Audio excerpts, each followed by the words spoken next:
La démonstration suivante va vous présenter un des modules les plus importants que TechPC va utiliser durant justement ses transactions, soit le module de vente qui est présent justement sur le ERP Odoo. Donc, admettons qu'on sélectionne le module de vente ici et qu'un de nos clients aimerait avoir une idée d'un prix pour un de nos produits, dépendamment de la quantité qu'il aimerait commander. Donc, lorsque ça arrive, on va créer une nouvelle quotation, soit créer un nouveau devis en cliquant ici. À partir de là, on peut sélectionner pour quel client on aimerait faire ça. Pour les besoins de la démonstration, on va sélectionner l'École de technologie supérieure. Donc, à partir de là, lorsqu'on descend justement dans le module, on peut voir ici qu'une ligne apparaît où est-ce qu'on peut rajouter des nouveaux produits. Donc, pour les besoins de la cause, ici, on peut justement cliquer sur cette ligne et cliquer sur Search More. Et à partir de là, on peut voir l'ensemble justement de nos produits qui sont disponibles.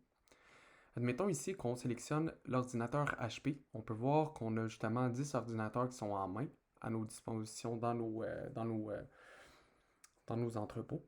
À partir de là, on sélectionne le produit. Et admettons, on va mettre une quantité de 5 ordinateurs HP pour les besoins du client. Donc là, sur notre page, on peut voir que le prix total va justement s'ajouter avec les taxes incluses.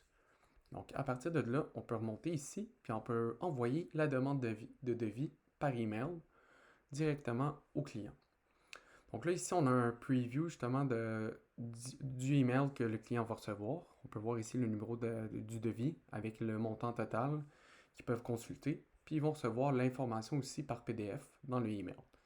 Donc à ce moment-là, on peut envoyer. Donc, pour accélérer les besoins de la démonstration, on a déjà préautorisé des paiements dans le module interne. Donc, à partir de là, on peut justement confirmer que le devis a été envoyé. Et admettons que là, on est justement dans un des magasins de TechPC, puis là, le client il est arrivé et il veut justement faire son achat des ordinateurs. Donc, à partir de là, avec le même devis qui avait fait la demande, on peut créer justement une nouvelle facture.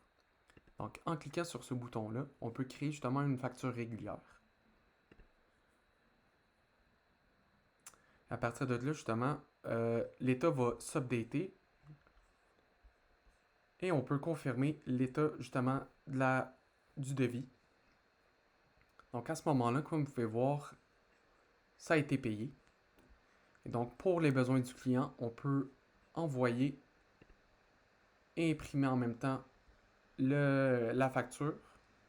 Et encore une fois, on a un preview du email que justement le client va recevoir, soit la facture avec la référence du devis et le montant total qui a été alloué à justement cet état-là. Puis ici, comme vous pouvez voir, ça dit que ça a été payé vu que justement il a été présent en magasin puis qu'il l'a payé en argent comptant par exemple. Donc là, à ce moment-là, on peut envoyer et par le fait même, on peut imprimer la facture qu'on peut voir apparaître ici, donc avec le nom du client, son adresse, le numéro de la facture, les quantités du produit avec le montant total. Et à ce moment-là, on peut l'imprimer directement, puis le client va recevoir une copie par email pour ses besoins.